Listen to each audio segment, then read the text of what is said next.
Hello, friends, and welcome back to r/ProRevenge. Today we have a new set of great stories for you to enjoy. Subscribe to our channel if you're new here, and don't forget to turn on notifications so you don't miss a new video every single day. Sit comfortably. Here we go with our little warm-up story. To the moon and back. Story from a friend of mine. He and his wife have their own couples phrase, like most do. Theirs is, "I love you to the moon and back." Sweet, yeah? Well, a year ago, she cheated on him, and he found out. Then she moved out, but left a lot of her stuff with him. He filed for divorce, she agreed, and had 30 days to remove her stuff from his place. His lawyer set it up that on day 31, all of her stuff would be shipped to her, and she would foot the bill. So now, 1 month after day 31, her stuff is still being shipped to her via a small detour across the country. While her stuff won't travel quite 200,000 miles, it will travel far enough to hold her to a bill of over $10,000. And our next story. I'm not the loser. Some backstory. My family has a small apartment complex. We aren't greedy landlords, it just pays the bills. Mortgage, life stuff, and schooling for my siblings. School isn't cheap. A friend of my mom's asked us for a favor since she had friends that ended up without a home, and the lady, eventual tenant, was going through cancer treatment. We're nice people, and an apartment had just become available. We let them move in ASAP. No deposit, no contract, no background check. Yes, that was stupid. But it was a favor for a family friend that helped us out during a very, very tough time. The new tenant moves in, mom, dad, both late 50s, and son, mid-30s. They start complaining about minor issues. They wanted to paint the apartment or something. My brother was managing the situation at the time, and to get him off his back, agreed to it. Later, they billed him for the paint job. That peed us off that we got billed for something that didn't need to be done, but we shrugged it off. We didn't want any problems. As time went, the dad kept complaining about things, but said he could fix them if we paid him. We caught on and found out that he used to work in apartment maintenance. He said he knew how to take things apart and put them back together, and knew how everything inside apartments work. This is important for later on.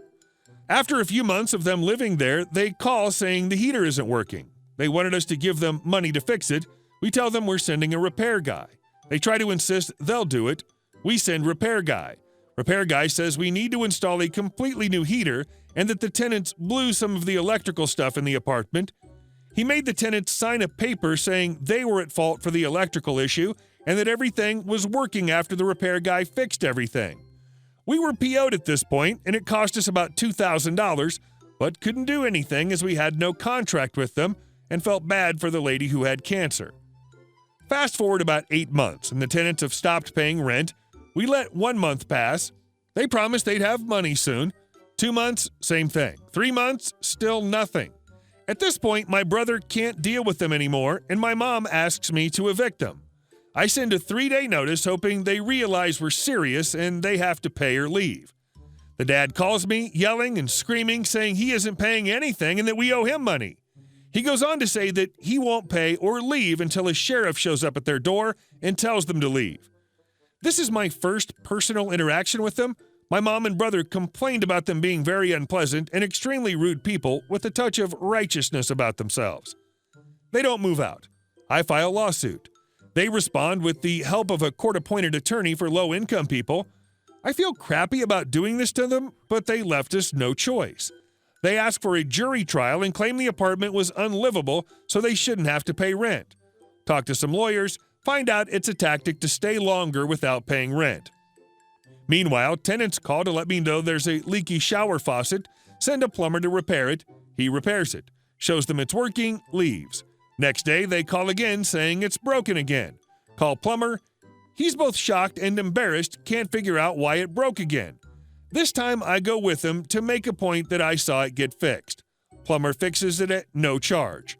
Following week, get a call from tenants, good tenants, GT, that live underneath bad tenants, BT, saying there's a leak coming from upstairs. Send in the plumber again for an emergency plumbing issue. They refuse to let him in, end up causing damage to the GT closet, needs to be remodeled because of this. The BT call their lawyer saying I'm harassing them a few minutes after they deny plumber entrance. Lawyer calls me, ready to rip me a new one, saying I'm sending strangers, the plumber, to harass them and whatnot. I get lawyer update. He apologizes and asks me to get plumber back in. A couple weeks go by and I get notice from the health department BT were trying to document things and claimed there was rodents. Inspector included in his report there wasn't, but there were holes in the walls and black stuff on the tub. All of which I found weird. I'd just been in the apartment and there were no holes or black stuff on tub. Call health department to explain situation and was told I had to repair everything even if it hadn't been there before. A month later, get another report complaining about torn carpet, more holes, and a broken heater. Weird, considering they were in first report and we had put in a new heater not even a year ago. It occurs to me that the dad who threatened and said he knew how to do apartment stuff was doing all the damages. Neighbors started complaining about loud banging coming from their apartment at night, so they were purposely causing damage to get out of paying rent. I called the health department again, and they basically stopped reporting BT findings. So BT moved on to county code enforcement to try and get back at us. Code enforcement comes and gives us a list of things to fix. We explained that things on the list are items we didn't put into apartment, but that tenants did. Ceiling fan and some other stuff I really don't remember. Guy's cool, says he'll wait to re-inspect once eviction is complete. So by now I'm PO'd and start to investigate these people, find out none of them actually work but that they live off of lawsuits and fraud. They were also evicted from the last place but settled out with landlord. Other tenants find out about eviction and inform me that the son sells drugs, has flashed the gun he carries around. This is when I start trying to think of some pro-revenge. The son gets checks from the government for being a caregiver to his parents. I'm thinking getting him caught for drug dealing or reporting him for fraud, but police said they can't go off of hearsay, and the tenants were too scared to go on the record with a report. Criminals with guns have that effect on people.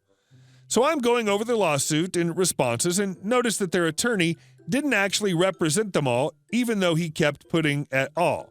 Turns out only the parents would qualify for free attorney since they don't work, but the son gets caregiver check, thereby not qualifying him for free attorney.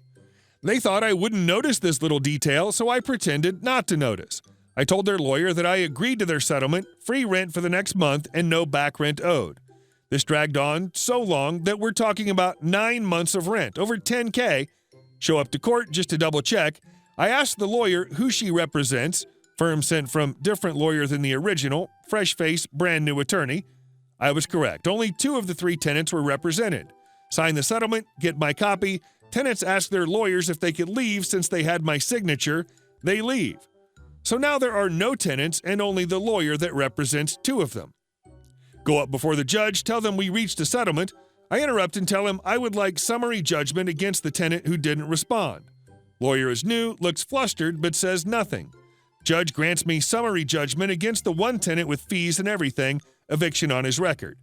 Now, as far as the lawyer is concerned, she did her part for her defendants, and I know they won't find out about summary judgment until the move-out. They move out, find out about the summary judgment against the son after they moved out. Now, before they found out, they were bragging about how they screwed me and how they're so smart and no one messes with them. After they learned about the judgment, they realized they're screwed. The son was the only one that could prove income and rent an apartment for all of them. Now he has an eviction on his record with over $10K owed. The parents won't work in order to win their lawsuits, but last I heard, they weren't going so well. I also heard they were trying to sue me. Don't know for what, but they're going to a psychologist because I made them sad or something. I also found out they've been kicked out of 2 different relatives' homes. And our last story. My neighbors partied and kept me awake. Years ago, I lived in a classic Southern California apartment complex, the kind that's 2 stories high and all have balconies or porches if you're on the ground floor. At the time, I worked in a grocery store and could have shifts that started as early as 3:30. When I had that shift on weekends, sleep could be hard to come by due to various gatherings around the apartment complex. I usually would not say anything about noise until 2300 on weeknights and midnight on weekends. A new couple moved in right above us and were incredibly noisy at all times. They hosted a party on Friday and Saturday night. Since they just moved in, I decided to let it go and not be that neighbor. The next weekend it happened again, and on Friday night about midnight, I went outside and looked up at the people on the balcony and asked if they could quiet down. They mostly complied and I went to bed. The next night, they were at it again. And this time when I went out to ask them to be quiet, I got a lot of F you and just go back inside. I did. I figured that I would wait for a better time to actually meet the upstairs neighbors. The next Friday afternoon rolls around, and I can tell they're getting ready to have another party. They see me and start giving me grief and letting me know that I better not complain, etc. The party wrapped up around 1:30. Saturday night was worse. They were still partying when I left for work at 3 o'clock. I heard some parting shots as I walked to my car. I knew I had to act, but I did not know how. Then slowly a plan emerged, and I knew what I was going to do. I baked cupcakes for the new neighbors. I waited until Thursday morning at 2:45. I took the plates of cupcakes to the neighbors, went to their door, and police knocked. The door opened, and he was mad. Started to say something, and he looked up. He was about 5'6". I'm 6 feet 1 inches tall. He was slight, and I probably weigh about 175 pounds. I just put my best neighborly grin on my face and held out the plate of cupcakes.